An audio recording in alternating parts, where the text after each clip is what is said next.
My boyfriend disappeared off the face of the earth after he found out I'm pregnant, so we tracked his phone and discovered where he went. Last Tuesday evening I, 32 feet, came home from being out of town for 2 weeks due to my work, and my boyfriend, 35 meters, Nate was supposed to pick me up from the airport.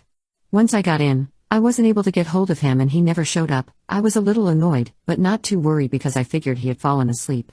When I talked to him earlier that morning he said he didn't sleep very well the night before, and was going to lay down before he had to come get me, so I called my sister for a ride home.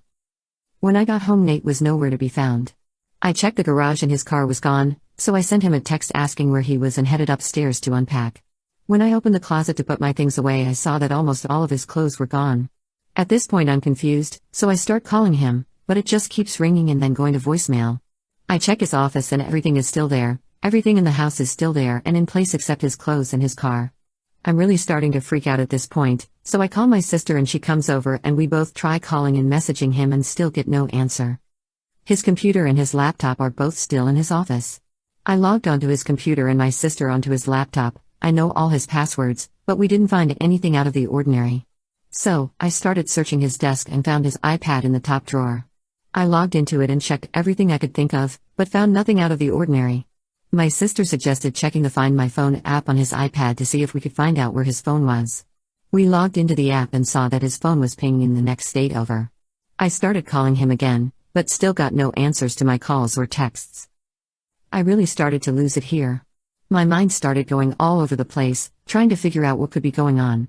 I called the police because I think someone has to have done something to him. The police came out, but they said there wasn't much they could do because he hasn't been gone long and his missing clothes were a sign that he left of his own volition. Over the last few days, I've done everything I can to contact him. He doesn't have any family except for a brother that he cut ties with before I met him. I found him online and sent him a message, but he said he hasn't seen or heard from Nate in years. I keep checking his phone's location, and since Saturday morning, it has been pinging in the same location.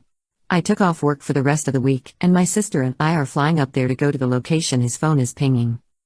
Has anyone ever dealt with something like this before? How do I even confront him? What if he is with another woman? What if he isn't there or worse? I am so lost and hurt right now. My mind is all over the place. I can't think straight. I'm so lost right now. Edit. Yes, I have called or messaged all of his friends. None of them have seen or heard from him. I do have access to his bank account as we have a joint account, but not his business account. He last used his debit card Friday night in a town west of Seattle, Washington. He owns his own business but has taken a step back over the last year, so he doesn't communicate with them regularly. They haven't heard from him since last month. I am 5 months pregnant, and we have known for 3 months. He did become a bit reserved and withdrawn since we found out, but it's not uncommon for him to do that every so often, especially around this time of year. I don't truly believe that he would abandon me and his child. That's just not the type of man he is, but I don't know what to think anymore. Update 1. First, I want to say thank you to everyone for suggesting the welfare check. We called the department where his phone is pinging, and they have sent someone over to see if they can make contact with him.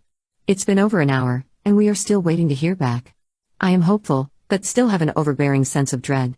All I want to know right now is that he is okay, and I can figure out everything else later. I just need to know he is okay. Update 2. The police were able to do a welfare check, and although they were unable to make direct contact with him, they spoke to the couple who live at the house. They said they were old family friends and that he was there on Friday and Saturday, but that he went to the Olympics Sunday morning to go hiking for a couple of days. The officers informed them of what was going on, and they told him they believed he was okay and that they would contact me tonight to try to help explain the situation. What does that even mean? I am even more confused. They did let them look in the house. His phone and the 2 gym bags of clothes were in the guest room. They told him that he said he would be back by Wednesday to get his things and head back home. I have a flight in the morning at this point and I'm still going. None of this makes sense and I just have more questions, and how do I even know he is really okay? At this point, we are still going to fly there. I hope these people do call, but it's been a while now, and I haven't heard anything. Update 3. This will be my final update. I have to get ready and get my stuff packed for the flight in the morning. I have just spent the last hour speaking to the couple whose house he was at, and they, against his wishes, told me what is going on. They have known Nate since he was 12 years old. He started dating their daughter Ashley when they were in 6th grade, and they continued dating all through middle school and high school. Ashley got pregnant toward the end of their senior year and they got engaged. I don't know how to even say this next part. When their son was almost 2 years old, they were involved in an accident with a drunk driver, Nate was ejected from the car and Ashley and his son passed away in the accident.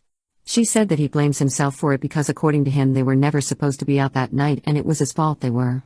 She said he withdrew from them and everyone else and that up until last Friday that hadn't heard from him since he left.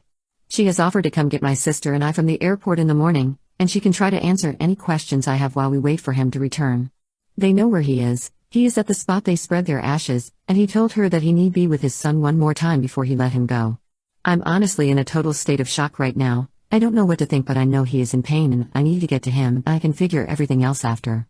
Thank you to all the kind people who reached out and offered your suggestions. I honestly don't think I would have this information right now if it wasn't for you all, so again thank you.